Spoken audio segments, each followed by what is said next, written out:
மணியம்மை ஈவேரா அவர்களிடத்தில் பணி செய்வதற்காக அவருடைய தந்தையாரால் கொண்டு விடப்பட்ட ஒரு சின்ன பொண்ணு. மணியம்மை வந்து ஈவேராவை அப்பா அப்பான்னா இப்ப நிறைய பேர் வந்து அப்பா அப்பான்னு என்ன சொல்லணும்னு சொல்லிட்டு எதிர்பார்க்கறாங்க. அதெல்லாம் அப்பாவையே அப்பான்னு சொல்றதுக்கு எல்லாரும் பயந்தாங்க. ஈவிகே சம்பத்தை தன் வாரிசாக கொண்டு வர வேண்டும் என்று ஆசைப்பட்டார். அப்ப கருணாநிதியை வாரிசுன்னு சொல்லவே கருணாநிதி அப்ப அட்ரஸே கிடையாது. அண்ணாதுறையில இருந்து திராவிடர் கழகத்தில் இருக்கிற அவ்வளவு பேரும் அவன் மண்டையை பிச்சுக்கிட்டான்.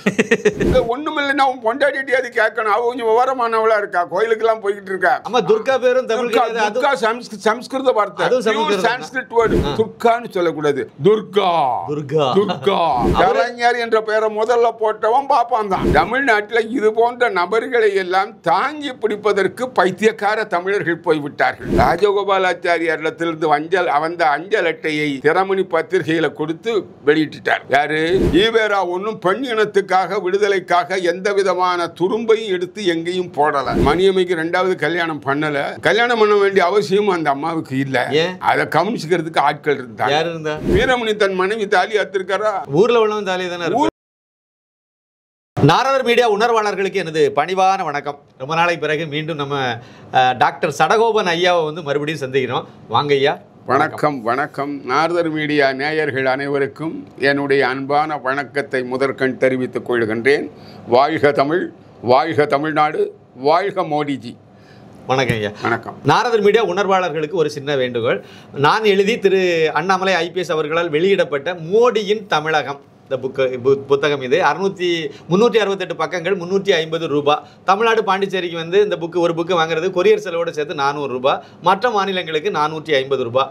அவசியம் நீங்கள் வாங்கி ஒவ்வொருத்தரும் படிக்கணும். வரக்கூடிய சட்டமன்ற தேர்தலில் அண்ணாமலை அவர்களை முதலமைச்சர் ஆக்குறதுக்கு ஏதோ ஒரு வகையில் இந்த புக்கு ஒரு சின்ன காரணமாக அமையும். நீங்கள் இதுக்கு வாங்குறதுக்கு செய்ய வேண்டியதெல்லாம் உங்களுடைய முகவரியை வந்து நான் இப்போ ஒரு நம்பர் கொடுங்க, அந்த நம்பருக்கு வாட்ஸ்அப்பில் அனுப்பி விட்ருங்க.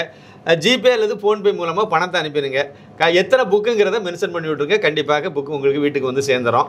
நீங்கள் நம்பர் சொல்கிறேன், கொஞ்சம் நோட் பண்ணிவிடுங்க. 9092356441 9092345641.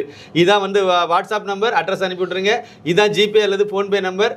பணத்தை நீங்கள் அதில் அனுப்பிட்டு ஸ்க்ரீன்ஷாட் தூக்கி இதில் போட்டுட்டா வந்துடும். போட்டுக்கு கண்டிப்பாக நீங்கள் வாங்கணும் அப்படிங்கிறது என்னுடைய பணிவான வேண்டுகோள். நன்றி ஐயா. உங்களை வந்து ரொம்ப நாளைக்கு பிறகு மறுபடியும் நம்ம சந்திக்கிறோம். உங்களுக்கு வந்து நாரதர் மீடியா நேயர்கள் உணர்வாளர்கள் வந்து பேராதரவு கொடுத்திருந்தாங்க. அவர்களுக்கு நன்றி, அவர்களுடைய ஆதரவுக்கு நன்றி. மேன்மேலும் அந்த ஆதரவு வளர வேண்டும் என்பது என்னுடைய எண்ணம். நீங்க வந்து நிறைய விஷயங்களை வந்து உண்மைகளை, வரலாற்று உண்மைகளை, அசைக்க முடியாத ஆதாரபூர்வமான உண்மைகளை அப்படி டப்புன்னு போட்டு உடைச்சிட்டீங்க. அந்த வரிசையில் இன்னைக்கும் ஒரு கேள்வி கேட்கணும். இந்த மணியம்மையை வந்து ஈவே ராமசாமி கல்யாணம் பண்ணார்ல, அதை பற்றி கொஞ்சம் சொல்லுங்கண்ணா. மணியம்மை ஈவேரா அவர்களிடத்தில் பணி செய்வதற்காக அவருடைய தந்தையாரால் கொண்டு விடப்பட்ட ஒரு சின்ன பெண். அங்கேயே அவள் வளர்ந்து வந்தாள். மகளாக வளர்த்தார். அவர் மகளாகத்தான் வளர்த்தார். மகளாக வளர்த்தார் என்பது மாத்திரமல்ல, அந்த அம்மாவும் இவரை அப்பா அப்பா என்றுதான் கூவி அழைத்தார். மணியம்மை வந்து ஈவேராவை அப்பா அப்பான்னா, அவர் மகளே மகளேன்னார். இப்படி தாய் மகள் பாசத்திலே அவர்கள் வளர்ந்து வந்தார்கள். அதில் எந்த விதமான குறையும் கிடையாது. இப்போ நிறைய பேர் வந்து அப்பா அப்பான்னு என்ன சொல்லணும்னு சொல்லிட்டு எதிர்பார்க்குறாங்க. அதெல்லாம் யாரும் எதிர்பார்த்து நடக்கிற காரியம் இல்லை, தானாக நடக்கணும், தானாகவே வரணும். இவர் அப்பான்னு ஒருத்தரும் சொல்ல மாட்டான். இவன் அப்பாவையே அப்பான்னு சொல்றதுக்கு எல்லாரும் பயந்தாங்க, விருப்பப்படலை.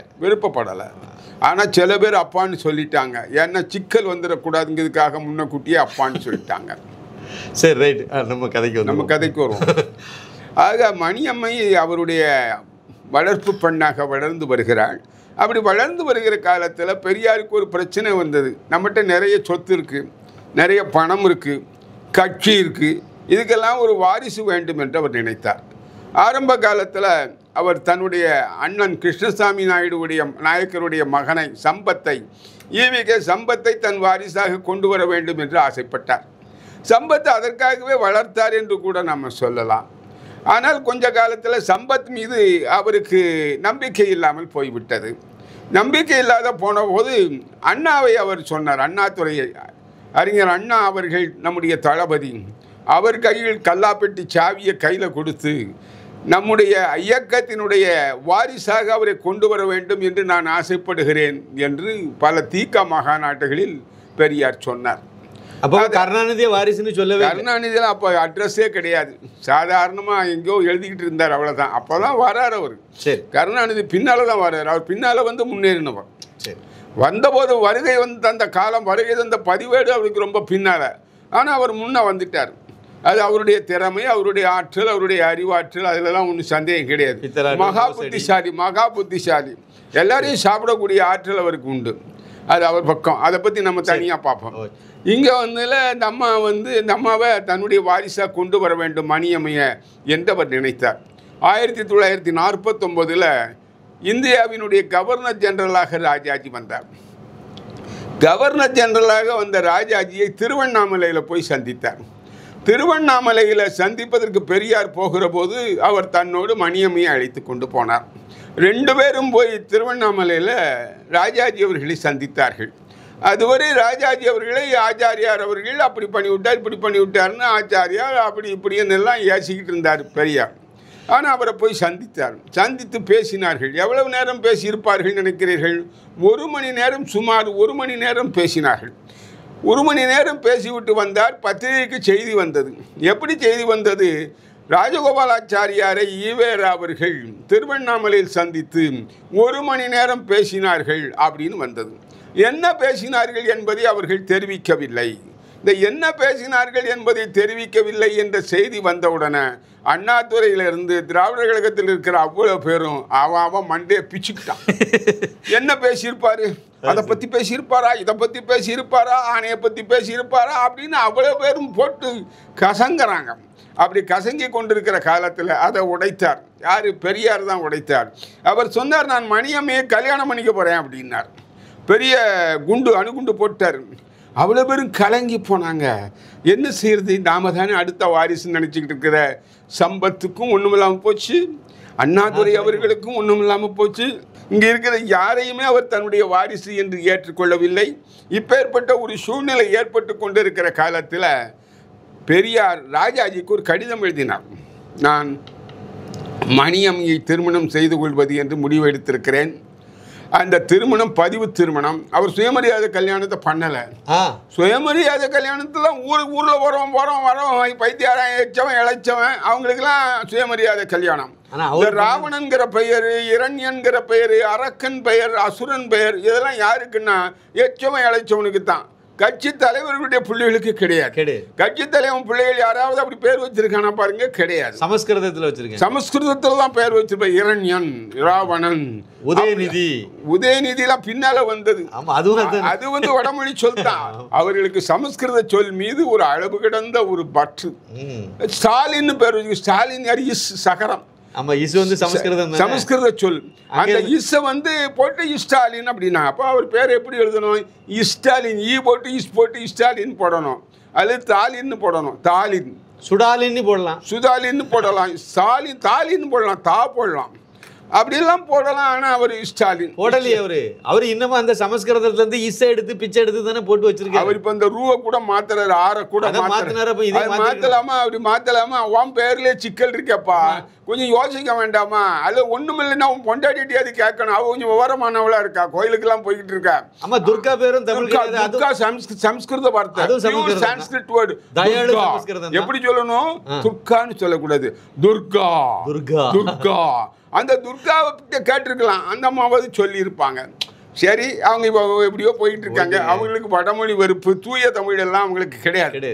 தூய தமிழ் சில சமயத்தில் பேசுவாங்க, சில சமயத்தில் தூய தமிழை காற்றுல விட்டுருவாங்க. தூய தமிழை கொண்டு வந்தது யார் தெரியுமா? அதுவும் ஒரு பாப்பான் தான், மதுரைக்காரரு. அவருக்கு பேர் சூரிய நாராயண சாஸ்திரின்னு பேர். பரிதிமார். அவர் அதை பேரை மாத்திட்டார். சூரியன் பரிதி, நாராயணன் மால், சாஸ்திரிக்கு கலைஞர், பரிதிமார் கலைஞர். கலைஞர் என்ற பெயரை முதல்ல போட்டவன் பாப்பான் தான். அவரு தமிழன். அப்புறம் இந்த பாப்பா இருக்கான நாய் பாப்பா, அவருக்கு பேர் நாய். அந்த ஜாதிக்கு பேர் நாய் பிராமணன் பேர். அவர் ஜாதிக்கு எங்க ஆந்திராவில் யாரு மேற்படி சின்ன மேளத்துக்கு நாய் பிராமணன் பேர். இது தெரியாதா? இது புதுசா இருக்கு நீங்க சொல்றது. எல்லாமே நம்மகிட்ட புதுசா தான் தெரியும். ஆனா பழைய கருணாநிதிக்கு வந்து நாய் பாப்பான்னு ஒரு பேர் இருக்கு. நாய் பாப்பான் பேர், நாய் பிராமன், அந்த ஜாதிக்கு பேர் நாய் பிராமணன். நாய் பிராமணன். அவருடைய தொழில் எல்லாம் உங்களுக்கு தெரியும்.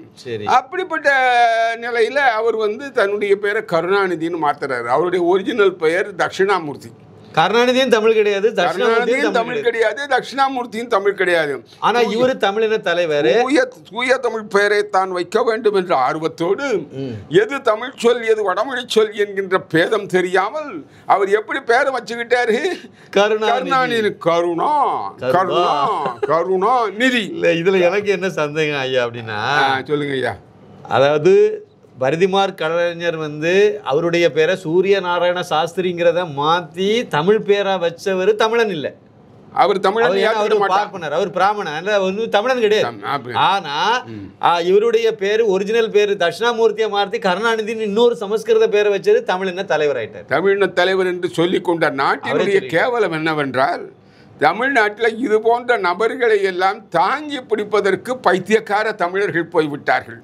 இதை பற்றி பாரதி வெகு காலத்துக்கு முன்பாகவே சொல்லிவிட்டான். என்னுடைய அன்பு தமிழர்கள் பிறர் காட்டிய வழியில் சென்று மாட்டிக்கொள்வார் என்று சொல்லுகிறான். பிறர் காட்டிய வழியில் சென்று மாட்டிக்கொள்வார்.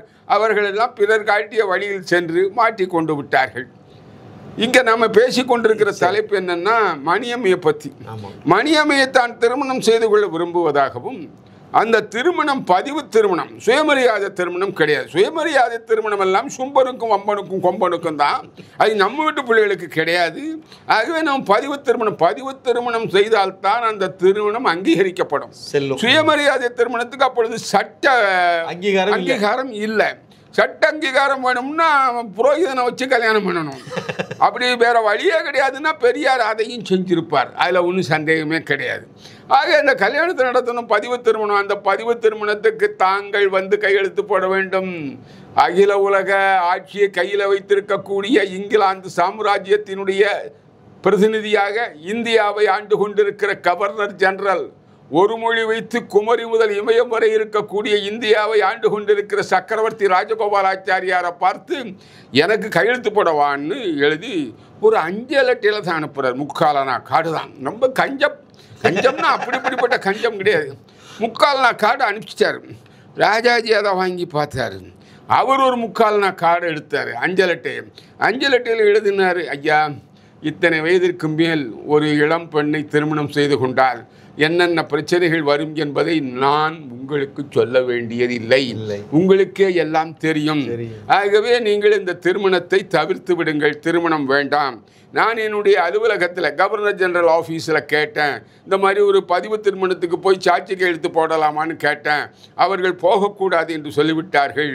ஆகவே நான் வருவதற்கில்லை என்பதை தெரிவித்துக் கொள்கிறேன்னு சொல்லி ஒரு முக்காலனா காடில் அங்கேருந்து அவர் அனுப்பிச்சிட்டார். ஐயா, இதுல ஒரு சின்ன இது, அவர் கார்டில் இதை சொல்லியிருக்காரு. ஆனா இவங்க தந்தை பெரியார்னு ஒரு படத்தை எடுத்து வச்சுட்டு அந்த படத்துல இவர் ராஜகோபாலாச்சாரியார் தான் அவருக்கு வந்து ஆதரவு கொடுத்தாரு கல்யாணம் பண்ண. இல்லை, அதை பத்தி நான் விளக்குவதற்கு தான் நீங்க போடுறேன். சொல்லுங்க. நீ சப்ஜெக்டே அதுதான். அதான் உண்மையை தெரியாமல் கொண்டாடுகிறவர்கள் திகாக்காரன், திமுகக்காரன். அவங்களுக்கு மண்டையில சரக்கும் கிடையாது. நல்ல கெட்டிக்காரங்கிட்ட போய் அதை கேட்கறதும் கிடையாது. இதுதான் அங்க உள்ள நிலைமை. சரி, கல்யாணத்துக்கு நீங்க நடத்த வேண்டாம்னு சொல்லி அவர் சொல்லிட்டாரு. நான் கையெழுத்து போட வர முடியாதுன்னு சொல்லிட்டாரு. பதில் பெரியார் எழுதினார், நீங்கள் உங்கள் அஞ்சல் அட்டை கிடைத்தது, ஆனால் நான் மணியம்மையை திருமணம் செய்து கொள்வது என்பதில் உறுதியாக இருக்கிறேன் அப்படின்னு சொல்லி இவர் ஒரு அஞ்சல் அட்டையை போட்டார். இந்த அஞ்சல் அட்டைக்கு அவர் ஒரு பதில், அவர் ஒரு அஞ்சல் அட்டை போடுறார். ராஜாஜி ஒரு அஞ்சல் அட்டை அனுப்புகிறார். உங்கள் கடிதம் கிடைத்தது, திருமணம் செய்வது என்று முடிவு செய்திருக்கிறீர்கள், உங்களுக்கு என்னுடைய வாழ்த்துக்கள் அப்படின்னு சொல்லி அந்த கதையை முடிச்சிட்டார். இதுதான் நிலைமை. திருமணத்தை ஆதரிக்கல, திருமணம் செய்து கொள் என்று சொல்லவும் இல்லை. திருமணம் செய்து கொள் என்று சொல்லி திராவிட கழகத்தை உடைச்சு அந்த கட்சியை அழிக்க வேண்டும் என்பதற்காக சக்கரவர்த்தி ராஜகோபாலாச்சாரியார் ஒரு பார்ப்பன தலைவன், ஒரு அக்ரஹாரத்தின் தலைவன், ஒரு முன்குடுமி தலைவன், இந்த தமிழ்நாட்டை கெடுப்பதற்காக தீக்காவை 2ஆக உடைத்து விட்டார் அப்படின்னு எல்லாரும் இப்போ பேசியிருந்தாங்க. அப்போ எல்லாரும் பேசினாங்க. அதையும் அண்ணாதுரை, நெடுஞ்செழியன், கருணாநிதி இவர்கள் எல்லாம் தாறுமாற ராஜகோபாலாச்சாரியாரை பேசினாங்க. குல்லுகப்பட்டார், குள்ளநெறி கும்பல்களின் தலைவர், அவர் நம்முடைய கழகத்தை உடைத்து விட்டார் அப்படின்னு கூப்பாடு போட்டாங்க. போட வேண்டிய அவசியமே இல்லை. அண்ணாதுரையும் போட்டார். அதான் எனக்கு பெரிய பிரச்சனை. திகாவிலிருந்து உடைந்து திமுகன்னு வந்ததுக்கு அப்புறம் தான் அண்ணாதுரை பெரிய தலைவர். அது வரைக்கும் அங்கே ஒரு கொத்தடிமை, அங்கே ஒரு வேலைக்காரர். அப்போ இதுக்கு ஒரு தலையங்க எழுது, அந்த செத்து போயிட்டாராம்ல அவருக்கு ஒரு அனுதாப கடிதம் போடு அப்படின்னு பெரியார் சொன்னாதை எழுதி கொடுக்கணும். அப்படிதான் ஒரு வேலைக்காரர் மாதிரி இருந்தார். இதுக்கு முன்னாலேயும் அவர் பொப்புலேபுரம் ஜமீன்தார்ட்ட அப்படித்தான் வேலை பார்த்தார். பொப்புலேபுரம் ஜமீன்தார்ட்ட வேலை பார்த்தார். அதுக்கப்புறம் இந்த ராமசாமி நாயக்கர்ட்ட வேலை பார்த்தார். அண்ணாதுரை 2 இடத்துலையும் எழுத்தர் தான், வேலை தான் பார்த்தாரு. அப்படி வேலை பார்த்து கொண்டிருக்கிற காலத்தில் தான் அவர் கொஞ்சம் கொஞ்சமாக வளர்ந்து வர்றாரு, திகாவில் வளர்ந்து வர்றாரு. அப்போ பிரச்சனை இப்போ என்னென்னா, பெரிய மணியம்மையை கல்யாணம் பண்ணுறதுன்னு முடிவு எடுத்துட்டாங்க. மணியம்மையை கல்யாணம் பண்ணிட்டாங்க. கல்யாணம் எங்கே வச்சு பண்ணுறாங்க? பத்திரம் பதிவு திருமணம் செய்து கொண்டார். பதிவு திருமணம் செய்து கொண்டதுனால திகாவும் திமுகவும் உடைஞ்சது. ஆக திகாவை உடைச்சு திமுகவை கொண்டு வந்து 2 கட்சியாக ஆக்கினதில் சக்கரவர்த்தி ராஜகோபாலாச்சாரியாருடைய சாணக்கிய புத்தி வேலை செய்து விட்டது என்று அண்ணாதுரை பேசினார், கருணாநிதி பேசினார், நெடுஞ்செழியன் பேசினார், எல்லாரும் பேசினாங்க. ஆனால் உண்மை நிலை அது அல்ல. திடீர்னு ஒரு நாளைக்கு பெரியாருடைய புஸ்தகங்களெல்லாம் பெறட்டுற போது ராஜாஜி இடத்திலிருந்து அனுப்பி வைக்கப்பட்ட 2 அஞ்சல் அட்டை அங்கே கிடைத்தது. அந்த அஞ்சல் அட்டை 2 என்ன சொல்லுது? கல்யாணம் பண்ண வேண்டாம்னு ஒன்று சொல்லுது. சரி கல்யாணம் பண்ணிக்கிறியா, பண்ணிட்டு போயா அப்படின்னு சொல்கிறது. இந்த 2 அட்டையும் கிடைத்தது. இந்த 2 அட்டையும் கிடைத்த போது யாருக்கு கிடைக்குது? வீரமணி கிடைக்குது. ஆம்பூர் பாப்பான் வீரமணி கிடைக்கிறது. உடனே அவர் பார்த்தார், என்ன இருந்தாலும் ராஜகோபாலாச்சாரி நம்ம ஐயங்கார் இல்லையா, அவரை இப்போ காப்பாற்றிடுவோம் அப்படின்னு சொல்லி ராஜகோபாலாச்சாரியார் இடத்திலிருந்து அந்த அஞ்சல் அட்டையை திறமணி பத்திரிகையில் கொடுத்து வெளியிட்டுட்டார். யார்? வீரமணி வெளியிட்டதுக்கு அப்புறம் தான் அந்த உண்மை தெரிந்தது. ஆனால் அந்த உண்மையை ராஜாஜியும் சொல்லலை, பெரியாரும் சொல்லலை. பெரியார் ஏன் சொல்லலைன்னு நமக்கு தெரியாது. சரி எந்தையும் பேசிட்டு போகிறாங்கன்னு விட்டுட்டாரு. ராஜாஜி தாறுமாறாக அவரை பேசிய காலத்திலும் அது பற்றி அவர் எதுவுமே பேசவில்லை. ஆனால் ஒரு காலத்தில் திராவிட முன்னேற்ற கழகத்தின் வரலாற்றை எழுதிய ஒருவர் இதை தவறுதலாக அவர் எழுதியிருக்கிறார். பிலிப் ஸ்ப்ராட்னு ஒருத்தன். அவன் திமுகவினுடைய வரலாற்றை பற்றி எழுதுகிறான். அப்படி திமுக வரலாற்று எழுதுகிற போது திராவிடர் கழகம் திமுக வந்ததற்கு காரணம் மணியம்மை திருமணம்.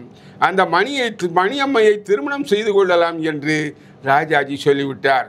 அவர் கட்சியை உடைக்கிறதுக்காக சொன்னாரா, எதுக்காக சொன்னாருங்கிறதெல்லாம் அவர் எழுதலை. அதனால கட்சி 2ஆக உடைந்தது. ஆக கட்சி 2ஆக உடைந்ததுக்கு ராஜாஜி ஆதரவு அப்படின்னு அவர் எழுதிட்டார்.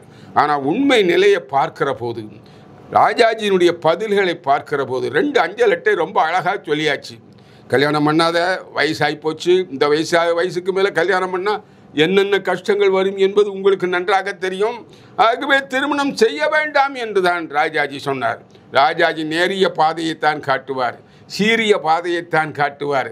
சில்ற புத்தி அவருக்கு கிடையாது, குறுக்கு வழி கிடையாது என்பதை உணர்த்துவதற்காக இந்த செய்தியை தமிழ்நாட்டு மக்களுக்கு நான் தெரிவிக்கிறேன். தமிழ்நாட்டு மக்களுக்கு தெரிவிப்பது மாத்திரமல்ல, பெருமதிப்பிற்குரிய ராஜ்மோகன் காந்தின்னா லக்ஷ்மிக்கு பிறந்தவன், லக்ஷ்மி தேவதாஸ் காந்தியினுடைய புதல்வன். அவருக்கு பேர் ராஜ்மோகன் காந்தி. அந்த ராஜ்மோகன் காந்தி இந்த ஆங்கிலேயர் எழுதிய நூலை அடிப்படையாக வைத்துக்கொண்டு ராஜாஜி இந்த திருமணம் நடைபெறுவதற்கு உறுதுணையாக இருந்தார் என்று ராஜாஜியுடைய வரலாற்றில் எழுதியிருக்கிறார். அது தவறு என்பதை சுட்டி காட்டி CR முதல் பாரத ரத்னா வரை என்ற நூலை ராஜாஜியின் வரலாற்றுக்காக எழுதிய நான் இதை வெளிப்படுத்தி திறமையோடு காட்டியிருக்கிறேன். அதை படிக்கிறவர்களுக்கு அவருக்கு தெரியும். ராஜாஜி எந்த தவறும் செய்யலை, கல்யாணம் பண்ணாதேன்னு சொல்கிறாரு, அதை மீறி பெரியார் பண்ணிட்டாரு. ஆனால் ராஜாஜியை கண்ணா புண்ணான்னு கடந்த பல ஆண்டுகளாக, அதாவது திமுகன்னு பிரிஞ்சதுக்கப்புறம் கூப்பாடு போட்டாங்க. உடைஞ்சு திமுகன்னு வந்ததுனால லாபம் யாருக்குன்னா அண்ணாதுரைக்கு தான். அவர் தான் பெரிய தலைவராகிறாரு, முதலமைச்சரானார், அந்த அளவுக்கு உயர்கிறார். ஆக அப்பேற்பட்ட ஒரு கையில் ஒரு கட்சி வந்தது. அதுவரை கட்சிக்கு ஏவலாளாக இருந்தார். வடக்க கூட்டு போனார் பெரியார். வடக்க போகிற இடத்துலலாம் தன்னுடைய பேச்சை அண்ணாதுரை மொழிபெயர்க்க சொன்னார். அண்ணாதுரை ஆங்கிலத்தில் மொழிபெயர்த்தார்.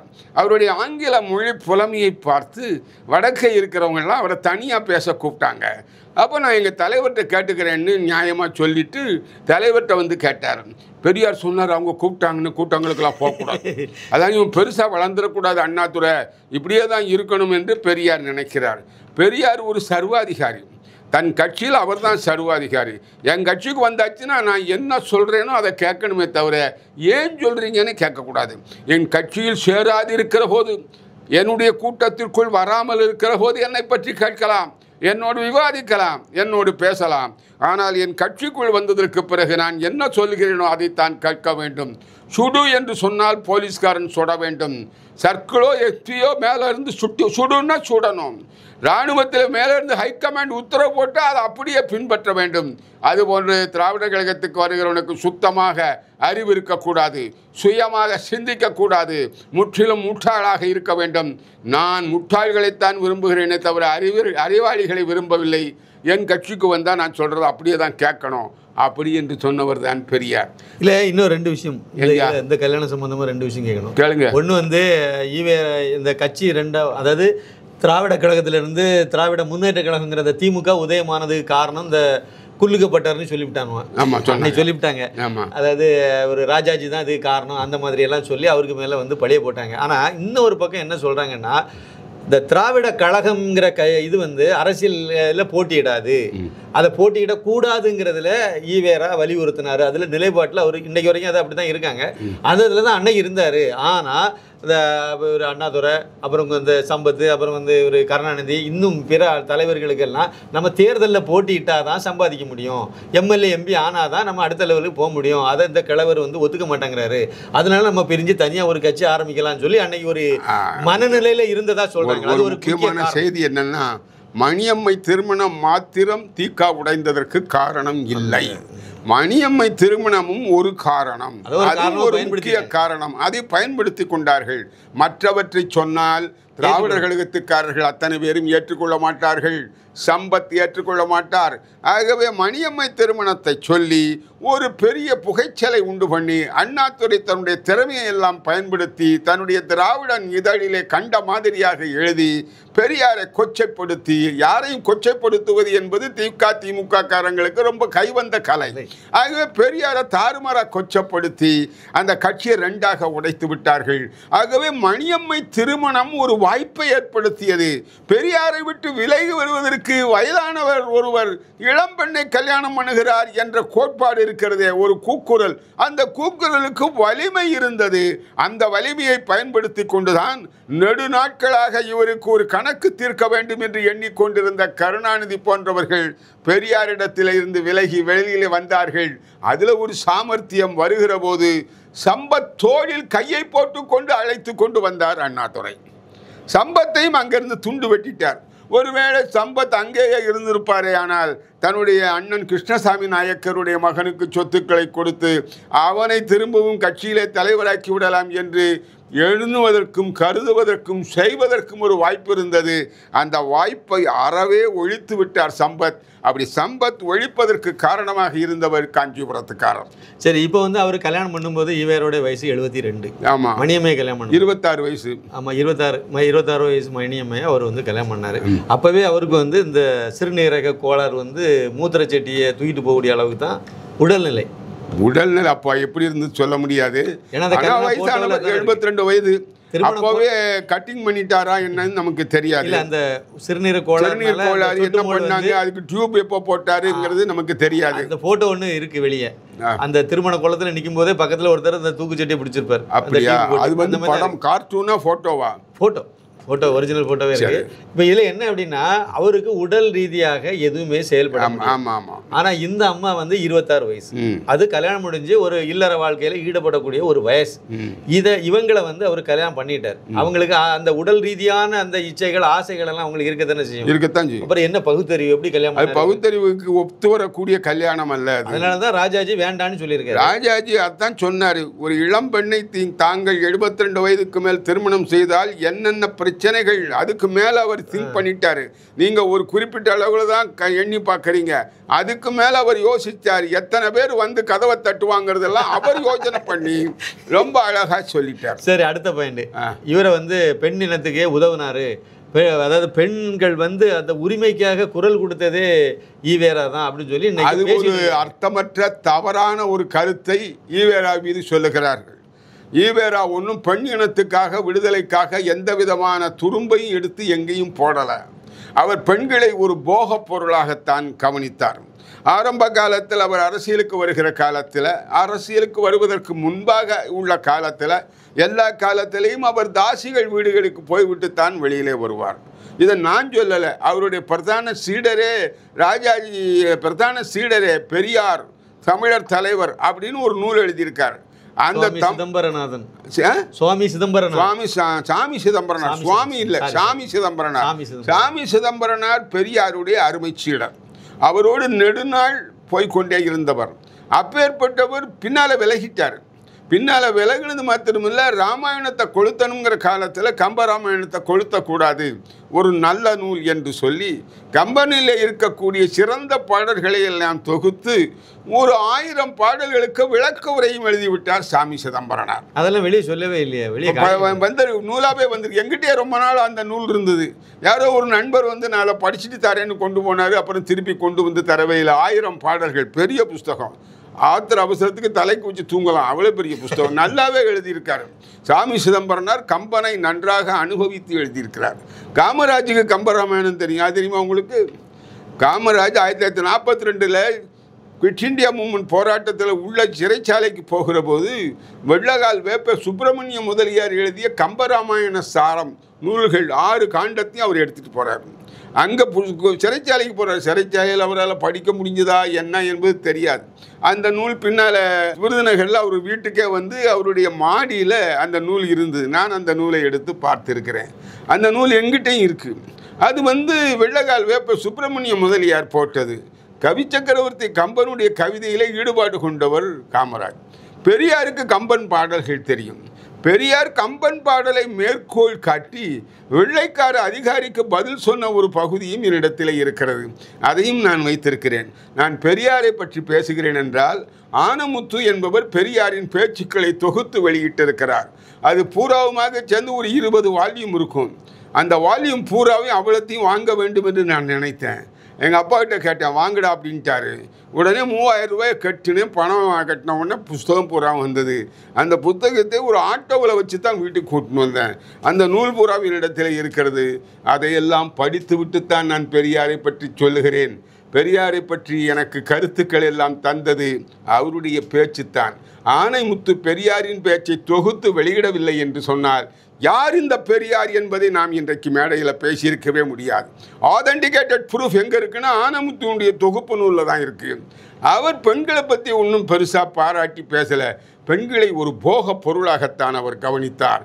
போக பொருளாக கவனித்தார் என்பதற்கு ஒரு சின்ன சான்று சொல்லுகிறேன். தம்பி, உனக்கு பெண்ணாசை வந்து விடுமானால் உன் தாயோடோ அல்லது தமக்கையோடோ உன் சகோதரியோடோ நீ வாழ்க்கை நடத்தி கொள்ளலாம், அவளும் பெண்தான் என்று எழுதிய ஒருவர் பெண் விடுதலைக்காக, பெண் முன்னேற்றத்துக்காக, பெண் நலனுக்காக நூறு எழுதினார் என்று சொல்ல முடியுமா? மாதர்களை இழிவு செய்கிறார் அவர். மாதர் தம்மை இழிவு செய்யும் மடமையை கொளுத்துவோம் என்று பாரதி பாடினான்.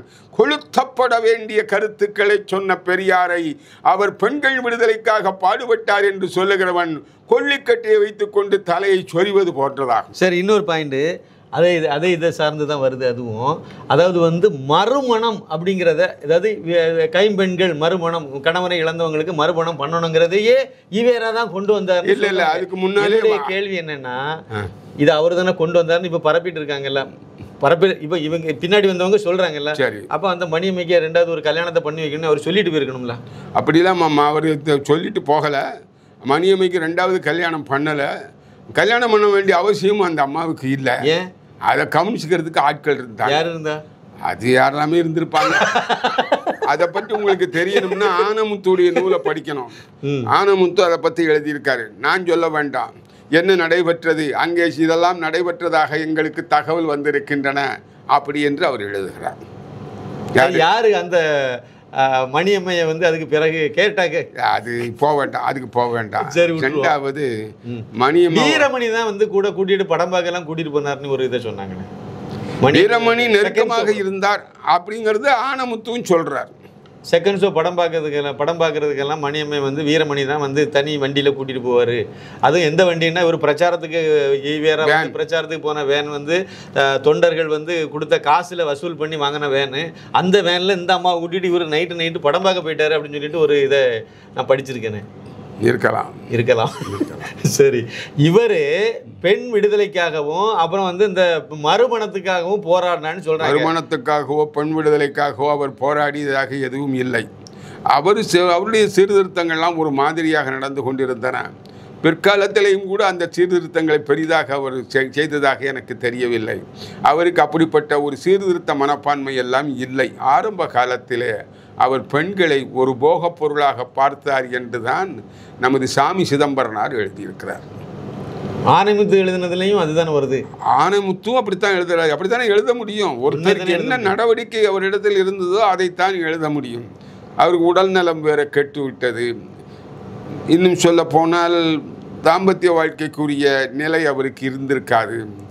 அதெல்லாம் பார்க்கிற போது இடையிலே அவங்க பகுத்தறிவாதின்னு சொல்றாங்களா? பகுத்தறிவாதின்னு என்னது? இந்த பொண்ணை, இந்த 26 வயசு பொண்ணை கல்யாணம் 26 வயது பெண்ணை திருமணம் செய்து கொள்ளாமலே இந்த பிரச்சனைக்கு எப்படி முடிவு கட்ட வேண்டும் என்பதை பற்றி பெரியார் சிந்திக்க தவறிவிட்டார் என்பது என்னுடைய. சரி, நான் ஒண்ணு கேட்கிறேன், எது கல்யாணம் பண்ணாரு மணியம்மையை? மணியம்மை எதுக்காக கல்யாணம் பண்ணார்னா இந்த சொத்துக்கள் போகாமல் இருப்பதற்காகவும். ராஜாஜிட்டு அப்படித்தான் சொல்றார். நான் வைத்திருக்கக்கூடிய சொத்துக்கள் போகாமல் இருப்பதற்காகவும், அந்த சொத்துக்கு வாரிசாகவும், நான் வைத்திருக்கக்கூடிய கட்சிக்கு வாரிசாகவும் ஒரு ஆள் வேண்டும். நான் சுற்றி சுற்றி பார்த்தேன். அண்ணாதுரையை பார்த்தேன், அவரை பார்த்தேன், இவரை பார்த்தேன், ஒருத்தரும் சரியாவல்ல. மணியம்மை ஒருத்தி தான் தகுதியுடையவராக இருக்கிறார். ஆகவே அவரை திருமணம் செய்ய. நான் என்ன சொல்றேன்னா, கருணாநிதி இதே மாதிரி திமுகவை வழி நடத்தணும். அதுக்கு பிறகு நம்ம கட்சியை குடும்பத்தோட்டு பேரக்கூடாது, அந்த முரசொலி அறக்கட்டளை பேரக்கூடாது, இந்த சொத்துக்கெல்லாம் நம்ம குடும்பத்திலே இருக்கணும். ஸ்டாலினை கூட்டி கொண்டு வச்சு பண்ணாரு. மகனாக தானே இருந்தார். மகனு கையில் எல்லாம் கொடுத்துட்டு அவர் போயிட்டார். இவர் இப்போ பண்ணிட்டு இருக்காரு. இவருக்கு மகனை உருவாகிட்டு இருக்காரு. இதேமாதிரி ஈரவுக்கு மகளாக தானே வளர்த்தாரு மணியம்மையை. மக கையில் கொடுத்தாலும் அவங்களுக்கு தானே உத்தரவு. மக வேருக்கு இறங்காது. ஏன் இறங்காது? இவன் ஒரிஜினல் பொண்ணு இல்லை. இவள் பொன் என்பதை கோர்ட்டில் நிரூபிக்க முடியாது. இல்லை, நான் வந்து வளர்ப்பு மகளாக நான் எடுத்துக்கிட்டேன். வளர்ப்பு மகளாக எடுத்தா காணாது. அது வளர்ப்பு மகளாக எடுத்தா ஸ்வீகாரம் பண்ணி அதை அடாப்டேட். நீ கல்யாணம் பண்ற போல அதை எடுத்துட்டு போலாமே. அடாப்டேட் பண்றதுக்கு மெத்தேடு வந்து சுயமரியாதை அமைப்புல கிடையாது. இப்ப கல்யாணமா ஒரு சுயமரியாதை இதுல பண்ணலையே. சுயமரியாதையில பண்ணல. ஆனா அவர் வந்து தன்னுடைய மனைவி என்று சொல்லிக் கொள்ளலாம். திருமணம் பண்ணியிருக்காரு. பதிவு திருமணம் வந்து அதே மாதிரி சட்டப்பூர்வமான பாதுகாப்பு இதுதான். அதுல ஒண்ணு சந்தேகம். மகளாகவும் அவர் சட்டப்பூர்வமா ஏத்துக்கிட்டு அந்த மகளுக்கு பேர்ல கொடுத்துட்டு போல. மகள் என்று முதல்ல பேசினாரு. மகளேன்னு கூப்பிட்டாரு. அவர் அப்பாவேன்னு அந்த அம்மா கூப்பிட்டா. அந்த நிலை முடிஞ்சு போச்சு. முடிஞ்சதுக்கு அப்புறம் உன்னை திருமணம் செய்து கொள்கிறேன்னார். ஒரு படம் பார்த்துருக்கீங்களா, நாடோடி மன்னன் படம். நாடோடி மன்னன்ல PS வீரப்பா ஒரு நாட்டினுடைய ஒரு பெரிய ராஜ ரிஷியாக நடிப்பார். அப்படி ராஜ ரிஷியாக அவர் நடிக்கிற போது அந்த நாட்டினுடைய ஒரிஜினல் வாரிசு ஒரு சின்ன பெண்ணு தான்.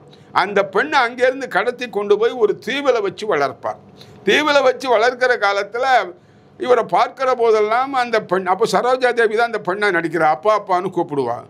ஒரு குறிப்பிட்ட காலகட்டத்துக்கு வருகிற போது அவர் அந்த வளர்ப்பு பெண்ணாக்கிய சரோஜா தேவியை அழைத்து, ஏமா உன்னை தான் நான் கல்யாணம் பண்ணிக்க போகிறேங்கிறாரு. உடனே அந்த அம்மா மண்டிலை பெரிய பீரங்கி விழுந்த மாதிரி அவள் பதறி போகிறார். அப்படிப்பட்ட ஒரு நிலையை நாடோடி மன்னன்ல எம்ஜிஆர் காட்டுகிறார். அதே மாதிரி தன்னுடைய வளர்ப்பு மகள் என்று கதை வசனம் கருணாநிதி தானே? ஆமா, அவர் அப்போ ஈவேர அந்த இதைத்தான் வந்து அதில் வச்சிருக்காரோ? அல்ல, அது வந்து நம்ம சொல்லலாம். ஆனால் வேறு ஏதோ ஒரு ஆங்கில படத்தை தழுவல் என்று சொல்லுகிறார்கள். அதை பற்றி நான் ஆராய்ச்சி பண்ணலை. நாடோடி மன்னன்ல இந்த செய்தி வருகிறது. இந்த செய்தி பெரியாருடைய வரலாறு தான். ஏன்னா போலீஸ்காரன் மகள்னு ஒரு கதை நாவல் எழுதியிருக்காரு. சிறு நாவல் தான். ஆமாம், அதில் வந்து அப்பா வந்து வயசாகிட்டு மனைவி இல்லாத அப்பா. அப்பாவுக்கு வயசாகல, அப்பாவுக்கு மனைவி இருக்காரு. மனைவி இறந்து போறான். மகள் வந்து ஒரே ஒரு மகள். அவ வளர்ந்து பெரிய பொண்ணாயிட்டா. அவர் வீட்டுக்குள்ள வர்றாரு. அவர் ஒரு முல்லை கொடி வளர்க்கிறாரு. அதிலிருந்து முல்லை பூ கீழே விழுந்து கிடக்கிறது. அந்த பூவை எடுத்து முகர்ந்து பார்க்கிறார். நாமே வைத்த முல்லை கொடி, அதிலே வளர்ந்து மலர்ந்து கீழே விழுந்திருக்கிற பூவை நாம் முகர்ந்து பார்க்கிறோமே அப்படின்னு அவர் நினைக்கிற போது அவள் படுத்துட்டு இருக்கா. அவளுடைய தோற்றம் இவருக்கு ஆசையை உண்டாக்குகிறது. அவளை அவர் சம்போகம் பண்ணினார் என்று ஒரு கதை எழுதியிருக்கிறார். கருணாநிதி எழுதியிருக்கார். ஆமாம், இதையும் அப்படியே இந்த ஈவேராவும் மணியம்மையும் வச்சு யோசிக்கும் போது இவர் அதை பார்த்து தானே நிறைய கதை எழுதின மாதிரி நமக்கு தோணுது. இருக்கலாம், அப்படி சான்ஸ் இருக்கு, சந்தர்ப்பம் இருக்கு. பரவாயில்ல. இப்படிப்பட்டவங்க இவங்க தான் பெண்ணினத்தினுடைய போராளிகள்னு இப்ப சொல்லிட்டு இருக்காங்க. பெண்ணினத்தின் போராளிகள் கிடையாது, பெண்ணினத்தை கெடுத்தவர்கள், ஒரு கலாச்சாரத்தை கெடுத்தவர்கள். இன்னொன்று, யாரு வேணாலும் யாரு கூட வேணாலும் போகலாம். ஒருத்தி இன்னொருத்தனுடன் போகிறான் என்று நீதிமன்றத்திற்கே போகக்கூடாது, நீதிமன்றத்துக்கு போக முடியாமல் தடை சட்டம் உருவாக்கப்பட வேண்டும் என்று பேசினவர் தான் பெரியார். ஆக கலாச்சார கெடுதலை உண்டு பண்ணி யாரு கூட இருக்கலாம்னு சொன்னதுனால தான் சின்ன பையங்க நிறைய பேர் பெரியார்கிட்ட வந்துட்டாங்க. ஓஹோ, இங்க இப்படி ஒரு ரூட் இருக்கோ அப்படின்னு எல்லாரும் வந்துட்டாங்க. நம்ம இஷ்டத்துக்கு விளையாடிக்கலாமே அப்படின்னு வந்துட்டாங்க. சரி சரி, இப்போ எனக்கு என்ன கேள்வி அப்படின்னா, இவர் மணியம்மையை கல்யாணம் பண்ணது கலாச்சாரத்தை மீறியது. வயதான ஒருத்தர் இளைய இதை கல்யாணம் பண்ண முடியாது. அப்போ கருணாநிதி 3 பொண்டாட்டி கட்டினது எப்படி கலாச்சாரத்துக்கு உட்பட்டதை? கலாச்சாரத்துக்கு உட்பட்டது கிடையாது. அது மட்டும் எப்படி? அதுக்கும் கலாச்சாரத்துக்கு உட்பட்டது கிடையாது. யாரும் எதிர்க்கலையே, நம்ம மக்கள் பார்த்துக்கிட்டு தானே இருந்தாங்க. ஒரு அரசு நிகழ்ச்சிக்கு ஒரு மனைவியோட வருவார், இன்னொரு அரசு நிகழ்ச்சிக்கு இன்னொரு மனைவியோட வருவார், 2 பேரோட அவர் கலந்துக்குவாரு. அத தமிழ்நாட்டு மக்கள் பார்த்துக்கிட்டு இருந்தாங்க. தமிழ்நாட்டு மக்கள் மாத்திரமல்ல, திராவிட முன்னேற்ற கழகத்தை சேர்ந்தவர், என்னையா இப்படி வரீங்க, இது என்னையா முறை அப்படின்னு யாராவது கேட்டிருக்கானா? யாருக்காவது முதுகெலும் இருக்கா? கேட்கணும் அப்படின்னா அவன் யோக்கியனா இருக்கணுமே. திமுகவில் எவன் இருக்கான்? அதனால திமுக யோக்கியதை கிடையாது. அவங்க கள்ளக்காதல்னு சொல்லாதுங்க, திருமணம் கடந்த உறவுன்னு சொல்லுங்க. திருமணம் கடந்த உறவு தேவை, வரவேற்கப்பட வேண்டும். அது என்ன உறவு? நேர்மையான உறவு. தாலியே களத்திருட்டாரு அது அவரு பெரியார். தாலி கட்டிக்காதீங்க அப்படின்னாரு. அவன் தாலி அத்துருவான். வீரமணி தன் மனைவி தாலி அத்திருக்காரா? ஊர்ல உள்ளவன் தாலி தானே. ஊர்ல உள்ளவனுக்கெல்லாம் இருக்குல்ல. அதுக்குன்னு சில சிவப்பு விளக்கு பகுதியில் இருக்கிற பெண்களை கொண்டு வந்து அவங்களுக்கு தாலியை கட்டி, அதுக்கு ஒரு மாப்பிள்ளைன்னு யாரோ ஒரு கட்சிக்காரனுக்கு வந்து தாலி அருடான்னு சொல்லுவான், அறுத்துருவான். இப்படி ஒரு தாலி ஏற்பு நிகழ்ச்சி நடத்துவாங்க. தாலிபான் ஒரு இயக்கம் இருந்த மாதிரி திராவிடர் கழகமும் தாலி ஏற்பான் இயக்கம். அது ஒரு நாடகம், ஏமாத்து வேலை. பைத்தியக்காரனாக்கிட்டான் தமிழ்நாட்டுக்காரன. தமிழர்களை சுத்தம் முட்டாளாக்கி விட்டான். பிறர் காட்டிய வழியில் சென்று மாட்டிக்கொள்வான் தமிழன். மாட்டிக்கிட்டான். தான் நடந்த நிலைமை.